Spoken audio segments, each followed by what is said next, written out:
राधा 5 साल की थी जब उसकी माँ इस दुनिया को अलविदा कहकर चली गई। राधा के पालन पोषण के लिए उसके पिता आलोक दूसरी शादी कर लेते हैं। राधा के बाल बहुत लंबे और सुंदर थे। उसकी दूसरी माँ ने भी एक बेटी को जन्म दिया जो खुद तो बड़ी हो रही थी, लेकिन उसके बाल नहीं बढ़ रहे थे। राधा अब 10 साल की हो गई थी, लेकिन उसकी उम्र के हिसाब से उसके बाल बहुत लंबे थे। वो स्कूल जाने से पहले अपने बाल बना रही थी। माँ, दीदी के बाल कितने लंबे हैं, मेरे बाल इतने लंबे क्यों नहीं है?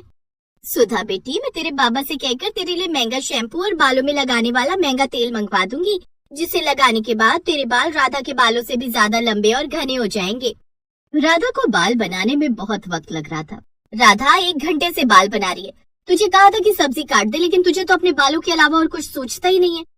उषा, राधा के बाल इतने लंबे हैं कि वो अपने बाल खुद से नहीं बना पाती है। तुम्हें चाहिए कि तुम सुबह बाल बनाने में उसकी मदद करो।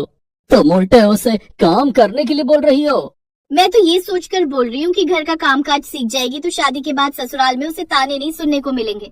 अभी कौन सा राधा की शादी हो रही है? मैं अपनी बेटी को खूब पढ़ाऊंगा।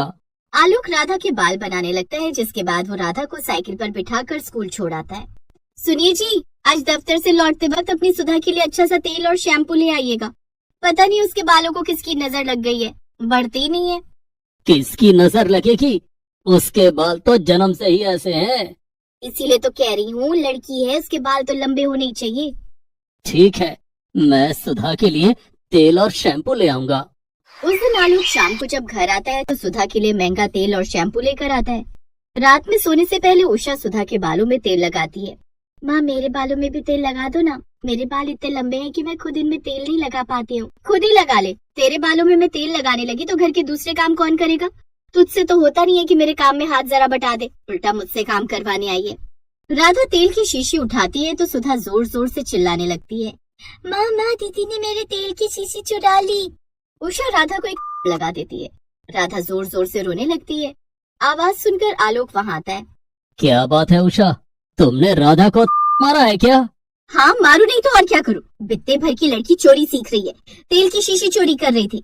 राधा ने रोते हुए कहा, पापा, मैं चोरी नहीं कर रही थी, मैं तो अपने बालों में तेल लगाना चाहती थी। आलोक राधा को सीने से लगाते हुए कहता है, मैं जानता हूँ राधा, तू मत रो, मैं तेरे लिए कल तेल की दूसरी शीशी ला दूंगा। दूसरे दिन, राधा बेटी, देख, मैं तेरे लिए वही तेल और शैम्पू लाया हूँ, तू भी अपने बालों में यही लगाना।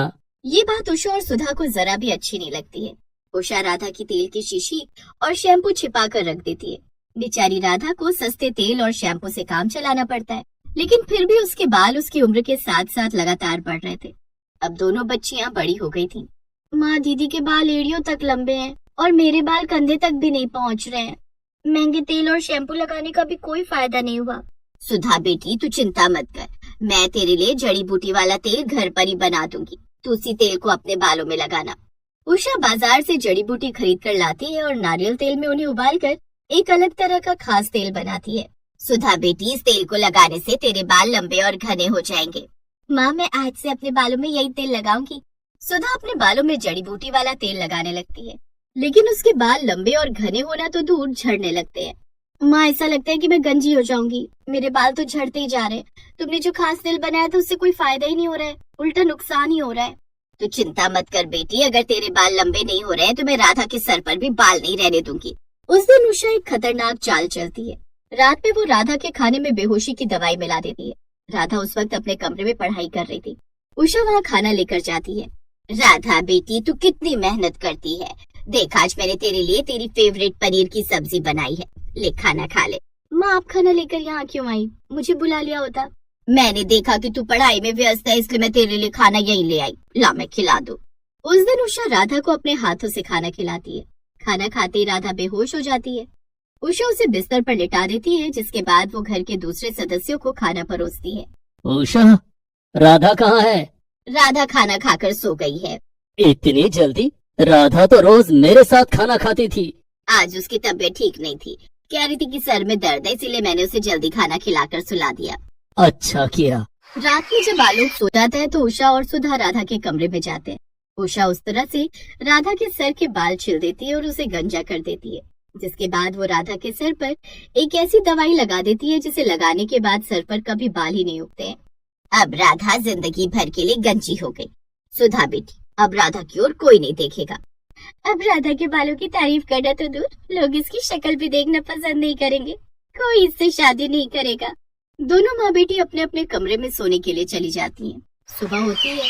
जब राधा उठकर आईने में अपनी शक्ल देखती है तो वो चीख कर रोने लगती है। मेरे बाल कहाँ गए?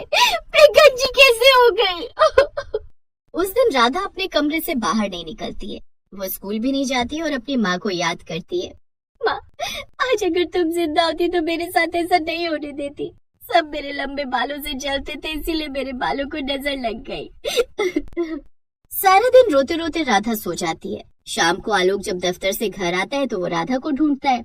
वो राधा के कमरे के पास जाता है तो दरवाजा अंदर से बंद होता है।